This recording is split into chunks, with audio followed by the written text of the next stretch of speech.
നമസ്കാരം. മാസപ്പടി മോങ്ങലുകാരോട് ഇപ്പോ പുറത്തു വരുന്ന ആ ബോണ്ട് എന്ത് പടിയാണ്? മണിക്കൂർ പടി, മിനിറ്റ് പടി, സെക്കൻഡ് പടി, അതോ ആഴ്ചപ്പടി, ദിവസപ്പടി, അല്ലെങ്കിൽ വർഷപ്പടി? ഇതിൽ ഏത് ഗണത്തിൽപ്പെടുത്താൻ പറ്റും? മനോരമയ്ക്ക് മാസപ്പടി ഓൾറെഡി ഉപയോഗിച്ചു കഴിഞ്ഞു.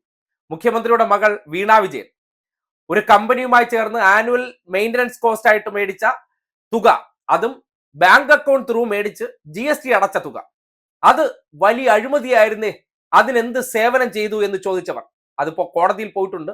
അതിനെ സംബന്ധിച്ച് രണ്ട് കമ്പനികൾ തമ്മിലുള്ള ഒരു രഹസ്യ കരാർ എന്നുള്ള നിലയ്ക്ക് അവിടെ വെളിപ്പെടാൻ പോവുകയാണ്. പക്ഷേ ഇങ്ങോട്ടേക്ക് വരുമ്പോൾ ഈ രാജ്യത്തെ പല കോർപ്പറേറ്റ് ഭീമന്മാരിൽ നിന്നും ചെയ്യാത്ത സേവനത്തിന് കോടിക്കണക്കിന് രൂപ സംഭാവന. എന്ത് സേവനം ചെയ്തു എന്ന് ചോദിച്ചാൽ, വിശ്വഗുരുവിന്റെയും സംഘത്തിന്റെയും വേട്ടപ്പട്ടികളായി പ്രവർത്തിക്കുന്ന കുറെ കേന്ദ്ര ഏജൻസികൾ പല പേരിലാണല്ലോ. മാസപ്പടിയുടെ പിറകിൽ വന്നത് മറ്റൊരു വേട്ടപ്പെട്ടിയായിട്ടുള്ള ഇന്ററിം സെറ്റിൽമെന്റ് ബോർഡ് ആദ്യമായിട്ടൊക്കെ കേൾക്കുകയാണ്. മറ്റിടങ്ങളിലൊക്കെ ED ആണ്, IT ആണ്, CBI ആണ്, NIA ആണ്, അങ്ങനെ പല പല പേരുകളിൽ. ആ പണം ഏത് പടിയിലാണ് നിങ്ങൾ പെടുത്താൻ ഉദ്ദേശിക്കുന്നത്? അതിന്റെ പേരിൽ എന്താണ് ഈ നാട്ടിലെ വിശ്വഗുരുവും സംഘവും നടത്തിയിരിക്കുന്ന കൂട്ടുകച്ചവടം, അഴിമതി, സേവനം ജനത്തിന് അറിയണ്ടേ?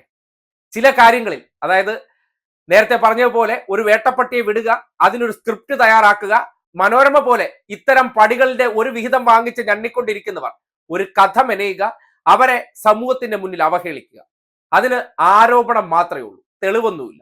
ഇന്ററിം സെറ്റിൽമെന്റ് ബോർഡിന്റെ ഒരു കണ്ടെത്തലുണ്ട്. അതായത് ഈ പണം അണ്ടർഗ്രൗണ്ടിൽ കൂടെ മേടിച്ചില്ല, ബോണ്ടായിട്ടല്ല മേടിച്ചത്, നേരെ അക്കൗണ്ട് ത്രൂ മേടിച്ചിട്ടുണ്ട്, തെളിവുണ്ട്.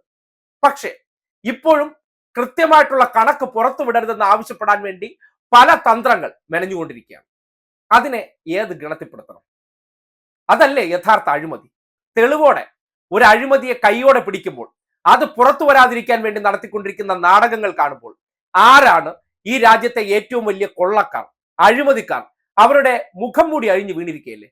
8,000 കോടി രൂപ ആഡംബര പ്രിയന്മാർ. അതായത് സാധാരണ ഇപ്പോ ഇടതുപക്ഷ പാർട്ടികൾ എടുത്തു കഴിഞ്ഞാൽ അവർ നടത്തുന്ന ബക്കറ്റ് പിരിവ് അഴിമതിയാണ്, അവർ നടത്തുന്ന എന്തെങ്കിലും ഒരു പുതിയ പ്രോജക്റ്റ് എല്ലാം അഴിമതിയാണ്.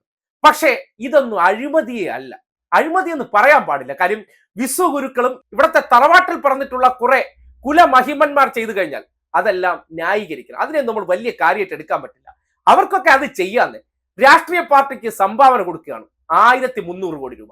സാന്റിയാഗോ മാർട്ടിൻ എന്ന ലോട്ടറി കച്ചവടക്കാരൻ, പരമ കള്ളനായിട്ടുള്ള ഒരു വ്യക്തി, ആ വ്യക്തിയിൽ നിന്ന് എന്തിന്റെ പേരിൽ 1,300 കോടി രൂപ രാജ്യം ഭരിക്കുന്ന ഒരു പാർട്ടി മേടിച്ചു? ഉത്തരം വേണ്ടേ? 250 കോടി രൂപ മേഘ സൊല്യൂഷൻസ് എന്ന് പറയുന്ന കമ്പനിയിൽ നിന്ന് മേടിച്ചതിന് ശേഷം ആ കമ്പനിക്ക് ഒരു വലിയ പ്രോജക്റ്റ്, കേന്ദ്രത്തിന്റെ ഒരു പ്രോജക്റ്റ് അവർക്ക് കരാർ കിട്ടുന്ന സാഹചര്യം ഉണ്ടാകുകയാണ്. സ്വാഭാവികമായിട്ടും അങ്ങനെ ഒരു കരാർ കിട്ടുമ്പോൾ അതിന്റെ ഒരു വിഹിതവും കൂടി അണ്ടർഗ്രൗണ്ടിലൂടെ വരണ്ടേ? മൊത്തത്തിൽ നോക്കിയാൽ സകലതും അഴിമതി, കൈക്കൂലി, കമ്മീഷൻ, എല്ലാത്തിലും തട്ടിപ്പ്. അതിനെ മറയ്ക്കാൻ വേണ്ടി ഒരു ഇലക്ട്രൽ ബോണ്ട് സംവിധാനം. ഇതല്ലേ ഈ നാട്ടിൽ ചർച്ച ചെയ്യേണ്ടത്?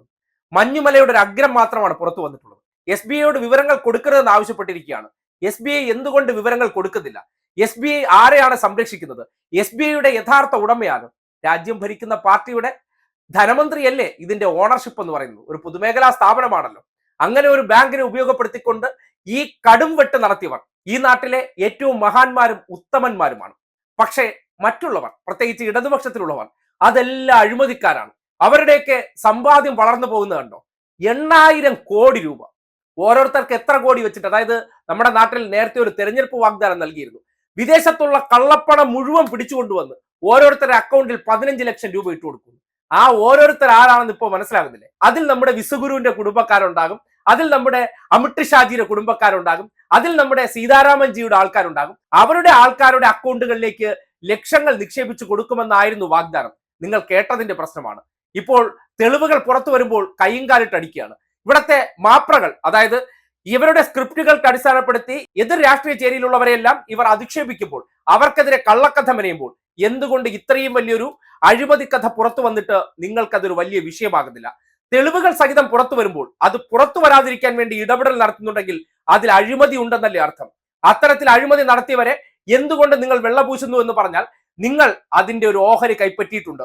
നേരത്തെ നിങ്ങൾ ഇന്ററിം സെറ്റിൽമെന്റ് ബോർഡിന്റെ കാര്യത്തിൽ പറഞ്ഞപ്പോൾ അതിൽ 16 കോടി രൂപ എങ്ങോട്ട് പോയെന്ന് പറഞ്ഞാൽ ഈ മാപ്രകൾ വാങ്ങി അണ്ണാക്കിൽ തിരികിയിട്ടുണ്ട് എന്നുള്ള കൃത്യമായിട്ടുള്ള വിവരം.